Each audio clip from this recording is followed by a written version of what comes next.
दोस्तों, होर्मुज से चीन के 8 सुपर टैंकर पार हो चुके हैं और हर रोज करीब 15 शिप ईरान होर्मुज से निकाल रहा है, जिसका मतलब ये है कि अमेरिकी नाकाबंदी की धज्जियां उड़ाकर रख दी है ईरान ने और पूरे इलाके पर सिर्फ और सिर्फ IRGC का कब्जा है। द क्रैडल के हवाले से खबर लिखी गई है, जिसमें बताया गया है कि पिछले 24 घंटों में चीन से जुड़े करीब 6 टैंकरों ने ईरान द्वारा तय किए गए नौसैनिक गलियारों से होते हुए होर्मुज स्ट्रेट को पार किया है। ये टैंकर उन इलाकों के करीब से गुजरे जहां हाल के दिनों में अमेरिकी नौसेना के जहाज देखे गए थे, यानी कि जहां पर अमेरिका की युद्धपोत थे, अमेरिका की नाकाबंदी थी, वहां से होते हुए ये सभी जहाज निकलते हुए दिखाई दिए और बाकायदा जो ईरान की नेवी है उनके सपोर्ट से, उनके बताए गए रास्ते से ये सारी चीजें निकले हैं, ये सारे टैंक निकले हैं, जिसका मतलब ये है कि ये जहाज पूरी तरह से ईरान के कंट्रोल में होते हुए यहाँ से निकलते हुए दिखाई दिए हैं और होर्मुज के इलाके में सिर्फ और सिर्फ ईरान का कब्जा है। ये बात एक और बार साबित हो गई है। इन बाकायदा एक एक टैंकर के नाम भी सामने आए हैं।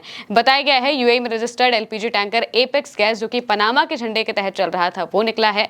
वर्जिन आइलैंड्स में रजिस्टर्ड तेल टैंकर क्वार, जो कि कोमोरोस के झंडे के तहत चल रहा था, ये निकला है। इसके अलावा चीन के स्वामित्व वाला तेल टैंकर स्टारवे, जो कि पनामा के झंडे के तहत चल रहा था, ये निकला। सिंगापुर में रजिस्टर्ड तेल टैंकर अक्विलिया, जो कि लाइबेरिया के झंडे के तहत चल रहा था, ये निकला है।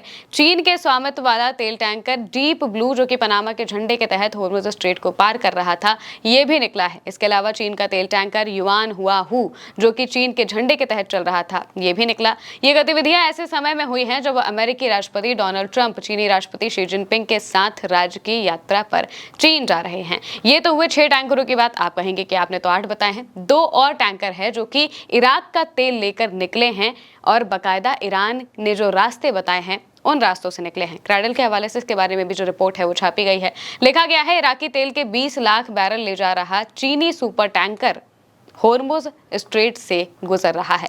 इराक के तेल को लेकर 20 लाख बैरल के आसपास का ये जो तेल है, इसे लेकर चीन का सुपर टैंकर होर्मुज से निकलता हुआ दिखाई दिया है, होर्मुज स्ट्रेट से ये गया है। इसके अलावा बताया जा रहा है कि जो ट्रैकिंग डेटाज हैं उनमें ये जानकारियां सामने आ रही हैं। LSEG और केपलर के जहाज ट्रैकिंग डेटा के मुताबिक फारसी खाड़ी में इराकी कच्चे तेल के 20 लाख बैरल से लदा हुआ चीनी सुपर टैंकर युआन हुआ हु, जिसके बारे में हमने पहले भी बताया, ये इस वक्त होर्मुज स्ट्रेट से गुजर गया है। रिपोर्ट के मुताबिक ये जहाज ईरान के लारक द्वीप को पार कर चुका है और स्ट्रेट के पूर्वी किनारे से होते हुए दक्षिण की ओर बढ़ रहा है। यानी कि बाकायदा ईरान की जो IRGC है, उन्होंने जो रास्ता बनाया है, उन्होंने जो मैप जारी किया है, उस मैप के जरिए यहाँ पर चीन के टैंकर निकलते हुए दिखाई दिए हैं। और इसके अलावा ये भी बताया जा रहा है कि ईरान हर रोज करीब 15 टैंकरों को निकाल रहा है अपने तरीके से और अमेरिका की सेना कुछ नहीं कर पा रही है। अमेरिकी की नाकाबंदी किसी काम नहीं आ रही है, ये बात साफ तौर से बता दी जा रही है। क्रैडल के हवाले से लिखा है, ईरान के होर्मुजगान प्रांत के बंदरगाह अधिकारियों ने बताया है कि वो होर्मुज स्ट्रेट में फंसे 15 जहाजों को हर दिन सेवाएं प्रदान कर रहे हैं। मतलब ये है कि वो हर दिन करीब 15 जहाजों को यहाँ से निकाल रहे हैं, होर्मुज स्ट्रेट से निकाल रहे हैं और अमेरिका की सेना कुछ भी नहीं कर पा रही है। ईरान के बंदरगाह से ये जहाज निकल रहे हैं क्योंकि वहीं के अधिकारी इस बात को कह रहे हैं कि हम करीब 15 जहाज हर रोज यहाँ से निकाल रहे हैं।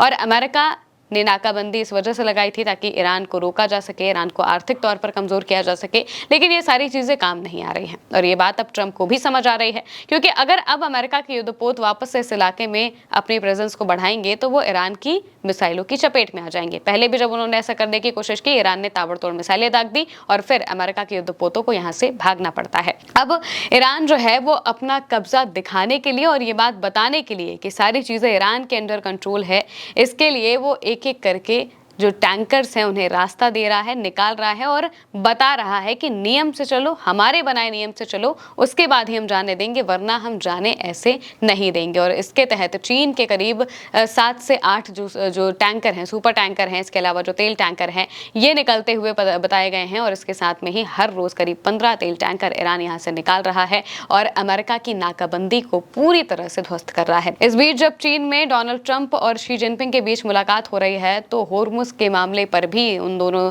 नेताओं की बातचीत हुई है। होर्मुज के मामले पर दोनों ने क्या कहा है ये भी हम आपको बता देते हैं, क्योंकि व्हाइट हाउस की तरफ से इसको लेकर जो बयान है वो जारी किया गया है और बयान जारी करते हुए बताया गया है कि होर्मुज रास्ता खुलना चाहिए, ऐसा दोनों नेता मानते हैं।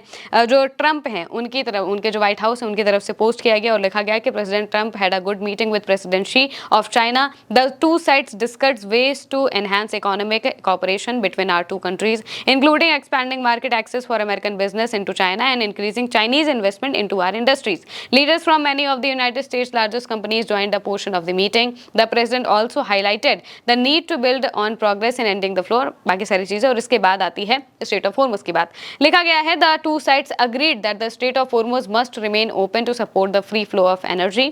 President Xi also made clear China's opposition to the militarization of the strait and any effort to charge a toll for its use। यानी कि टोल लगाने के मामले में चीन ने कहा है कि टोल नहीं लगना चाहिए और स्टेट ऑफ होर्मुज सबके लिए खुला होना चाहिए। इस बात पर ये दोनों देश अग्री हुए हैं और ये अग्रीमेंट इस वजह से भी हुआ है ताकि अमेरिका अपनी नाकाबंदी को हटाए, अमेरिका भी अपनी नाकाबंदी हटाए और ईरान भी फिर होर्मुज को खोल देगा। ये बात यहाँ पर चीन ने साफ तौर से कही है और बताया है कि ईरान के पास न्यूक्लियर वेपन नहीं होगा, न्यूक्लियर वेपन वो बनाने की बात कह भी नहीं रहा है। तो चीन उन सब मुद्दों पर पूरी तरह से साथ है, जो मुद्दे ईरान के समर्थन वाले हैं, और बाकी सारी चीज़ों पर भी अभी बातचीत होनी बाकी है। फिलहाल के लिए मेरे यानी महिमा के साथ इस खबर में इतना ही। आप देखते रहिए उल्टा चश्मा।